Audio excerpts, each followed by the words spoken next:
maamulka degmada balad xaawo ee gobolka Gado ee maamulka Jubbaland oo warkacayo gudoomiye ku-xigeenka degmada ahna madaxa amniga sugo Cali Barre iyo madaxa arrimaha bulshada degmada balad xaawo Cabdiqaadir Xuseen Ibraahim ayaa waxay kulan dhowr saacadood qaatay isla markaana ku saabsan isxog wareysi ku aadan sidii looga wada shaqeyn lahaa ammaanka degmada balad xaawo waxay la qaateen gudoomiyaasha shanta waaxood ee ka kooban tahay degmada balad xaawo ee gobolka Gado ugu horeyn waxaa kulankan daafuray madaxa arrimaha bulshada ee degmada balad xaawo mudan Cabdiqaadir Xuseen Ibraahim isagoo sharaxaad ka bixiya ajandaha uu kulankan uu ku saabsan yahay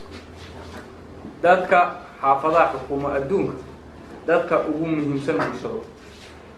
qiimay leeyihiin mishaar bay qaataan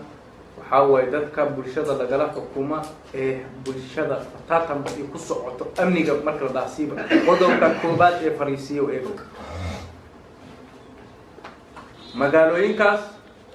dadka lagala xisaabtama waa laba group waa dawladda hoose iyo shaqaaliya gudoomiyaasha xaafadaha waxa dawladda dhiso oo magaalada aragteen bilacdeeda dhiso oo amnigeeda dhiso oo wanaageeda keena labadaas qodob koox dawladda hoose oo dakhliga iyo canshuurtii inay magaalada ka keento loogu talagalay degmada in lagu dhiso iyo dadka xaafadaha xukuumo loogu talagalay inay xaafadahaas amnigooda iyo istiraatiijiga xaafad gudoomiye walba waxaan kula xisaabtami doonaa aan ogaani doonaa uu ku xirmi doonaa uu dambiile ku noqon doonaa oo maxkamadan ku saari doonaa xaafadiisa waxa ka dhacay iyo dayac u sameey iyo baalkiisa askartanada waxaan aan saaraynay maxkamad soo saasma waxa maxkamadaysanay dadka ka fiirsanayso askartanada ma kuwa amniga inay sugayeen ma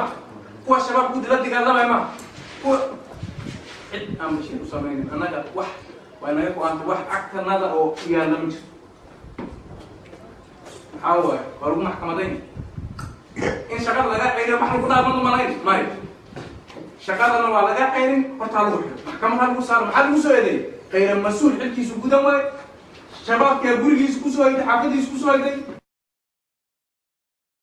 isxog wareysi kadib waxa kulankan ay wada qaateen maamulka degmada iyo gudoomiyaasha xaafadaha degmada balad xaawo ee gobolka Gado waxa soo xiray gudoomiye ku-xigeenka degmada ahna madaxa amniga isagoo cod dheer ugu baaqay sidii looga wada shaqeyn lahaa ammaanka degmada balad xaawo iyadoona ammaanka degmada balad xaawo uu soo hagaagay muddooyinkii dambe kadib markii maamul cusub loo magacaabay waan wala hadalnay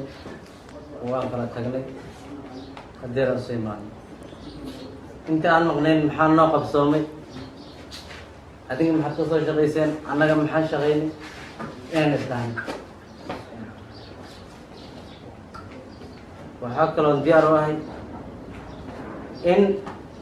أنت وحاوي مقالة مدح ملك سريع بنا أنت مقالة مدح دوي إن عندنا لحسب دتين محاكل على مقالة ده أنا قاعد أقول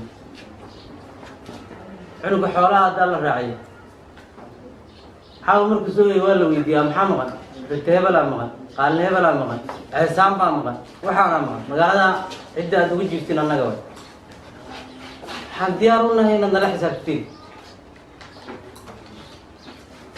حنديارنا حقوق ديننا نسينا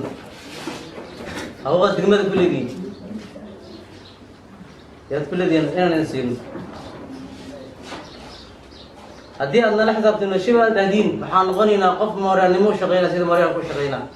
ما نقني ندد كل شيء صالح قال أما أن آمني ما نقني هذه جرنا ولا بقدين الجدال مستكتين